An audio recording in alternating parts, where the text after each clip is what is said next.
My investigation into the concept that America is a promised land has led me to author Timothy Ballard, who believes he has found a connection between one of our greatest presidents and the promised land spoken of in the Book of Mormon. When Abraham Lincoln took office, he invited the South to come back, with slavery intact. But things were not going well for Abraham Lincoln or the nation. Slavery was in full force, and religious minority groups like the Baptists, Jews, and Mormons were being persecuted and murdered. But things were about to change dramatically through divine intervention. There's something divine here, because the answer to the question of how on earth we're going to get out of this national calamity, the answer is a connection with heaven that I believe only Abraham Lincoln was prepared to receive. Mm-hmm. What prepared him to receive that? Abraham Lincoln went through a very difficult period, beginning about the end of 1861 into 1862. He called it a process of crystallization. He was suffering greatly, being this underexperienced president who's losing a war that he thought he would win, just getting beat down and beat down. He has people betraying him all over, his friends who he thought were his friends. And then perhaps the most devastating thing, in the middle of all this, in the winter of 1862, his best friend, his 12-year-old son, Willie. And I say he was his best friend because he really was. Willie went everywhere with him. Willie looked like him, thought like him. He was his best buddy. And Willie died. He died of typhoid fever, died in the White House. And at that point, Lincoln was such a broken man that he fell to his knees. He knew where to turn. As he said himself, I had nowhere else to go, so I dropped to my knees. And he began praying, and he received answers. And the answers he received are really, it's the key to in his day to restoring America, and it's the key in our day to restoring America. So Abraham Lincoln, when he came into office, had a completely different view on the issues of slavery, on the issues of the Bill of Rights, than what took place in the middle of the Civil War. What happened in that time frame that changed this man's thinking? Abraham Lincoln, right during this time, this process of crystallization, he checked out a book from the Library of Congress. This book is significant for several reasons. One is that he was only supposed to have it for 2 weeks, and he had kept it for 8 months.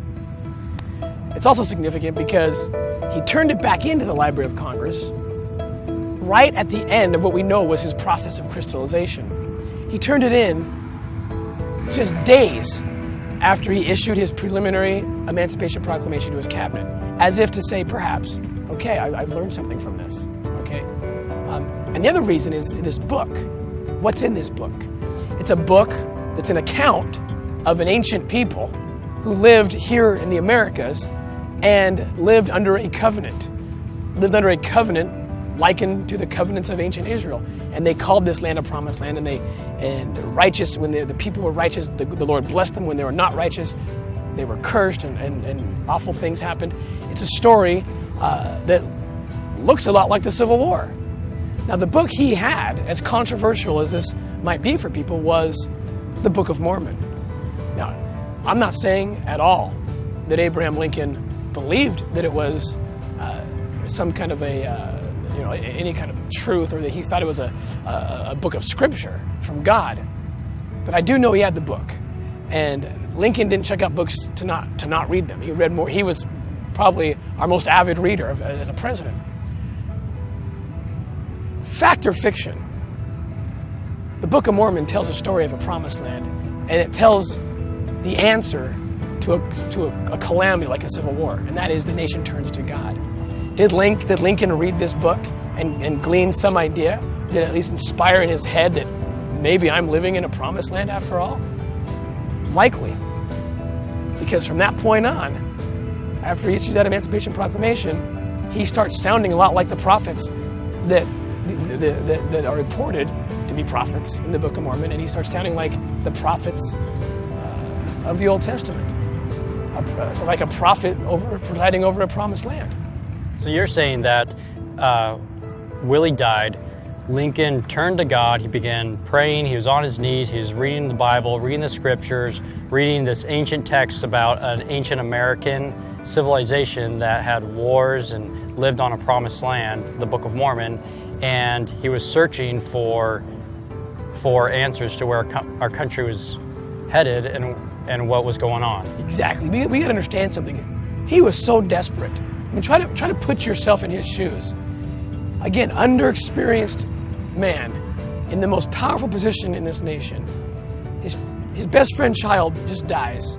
Everyone's turning on him. The war is a complete failure. You're looking for anything to get an answer. He turns to God. He reads this account. Again, fact or fiction, doesn't really matter. It's an account of the promised land and people that turn to God. We know he was a lover of the Bible. He could quote the Bible, just immediately. He was very much a scriptorian when it came to the Bible. So he surrounds himself with all these things that indicate that all lead to one road, and that is, Lincoln, you are presiding over a promised land, and a calamity from heaven has hit the land. Solve the problem and do it like they did in the scriptural account. Do it like they did in the Bible. Turn to God. Turn the nation to God. And that's what he does. That becomes his policy, his domestic policy. Number one priority, turn the nation to God.